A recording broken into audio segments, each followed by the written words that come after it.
Hey Clashers, we're back again. I'm Community Manager Darian Morlick. And I am Game Designer Eino Joas. And we're here with our second Town Hall 12 preview video. So in the last video we talked about the new Town Hall 12, how it's weaponized to defend itself. And we also talked about the new upgrade levels for the defenses. And we also mentioned, very briefly, the Siege Workshop.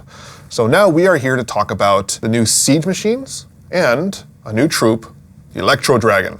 So to start off, let's talk about the Siege machines. These are units, they're not exactly troops, but they're built in the Siege Workshop, right? Right. So what do they do? Siege machines are built in Siege Workshop, like you said, which is a new building available on Town Hall 12. For Town Hall 12, we wanted to also not just do something on the defensive side, but also do something on the attacking side.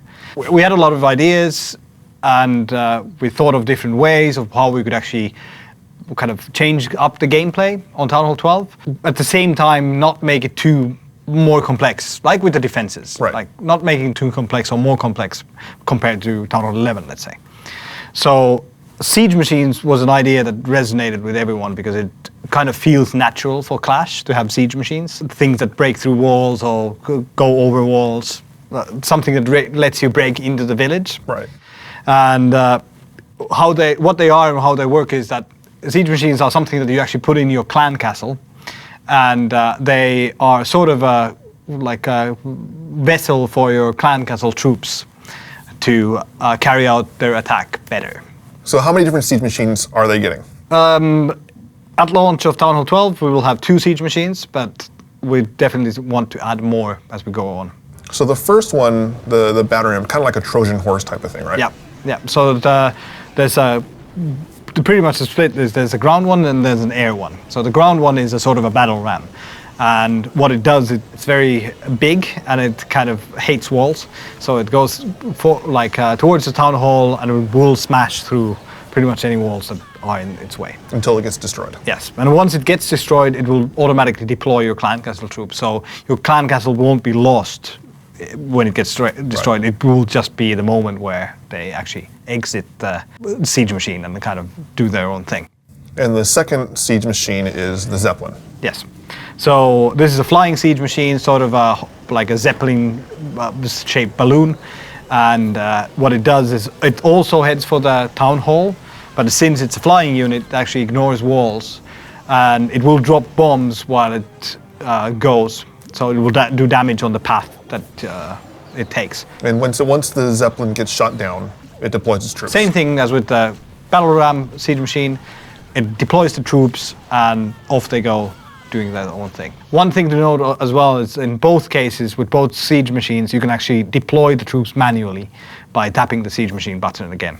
So you're basically introducing a brand new type of strategy where you can control how the siege machines go, the siege machines go directly to the town hall, but you can control when those troops gets released. Right. So this creates an entirely new strategy as far as how you deploy troops in your clan castle, and really kind of births a lot of new ideas for attacks. Right. So, for example, with the ground siege machine, the battle ram siege machine, we see it as being super useful for funneling, for example, because it will be something that creates a hole. You might have to have some units to tank for it, because it doesn't take that much damage to destroy, but if you actually protect it successfully, it will make a hole all the way to the town hall. And then similarly, the Zeppelin, it will be a great vessel for deploying clan castle troops, for example, on specific defenses.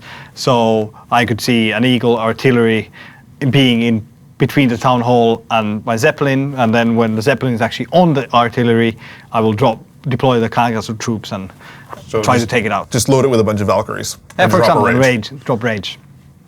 Or, drop clone and then rage. That could be fun. Yeah, there's a lot of different combinations. That's exactly what we wanted out of this feature. Now that we've covered the Siege Workshop and the 2 new siege machines that will help deliver your troops into the heart of the enemy base, let's talk about a new shocking revelation, the new troop. Yes, we mentioned it in the beginning. So we have a new dragon troop. And it's an elixir troop. Yes, it's an elixir troop instead of being a dark elixir troop. So, new elixir troop for the normal barracks will be unlocked on Town Hall 11 instead of 12. So everyone who's on 11 can get their hands on it. It's sort of a bigger brother of the current existing dragon that we have in the game.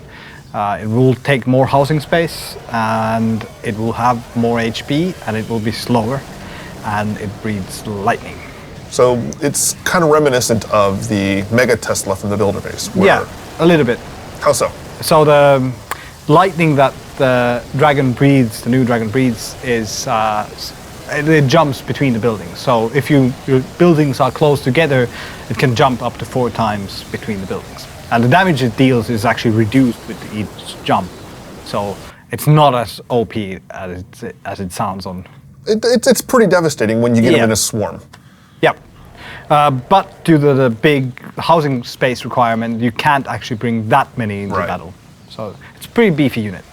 So, and one of the interesting things about this new dragon is it creates a new strategy where the dragon placement to maximize its lightning jumps becomes really important. Yeah, and the kind of like looking for the right path for the lightning. Right. So you want to kind of the lightning to hit the right buildings. And what happens when the dragon dies?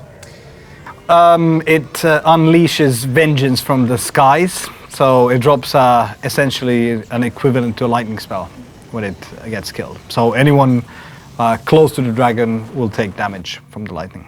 And this is just a friendly reminder that the Hammer Jam is still going on. So during the season of upgrades, upgrade times for all your buildings are reduced by 50%, so it's a perfect opportunity for all you Town Hall 9s and 10s and 11s to finally start getting cracking on some of those upgrades that you've been kind of putting off. I guess that's it. Yeah, that's all we've got for now. See you guys in Town Hall 12. See you there.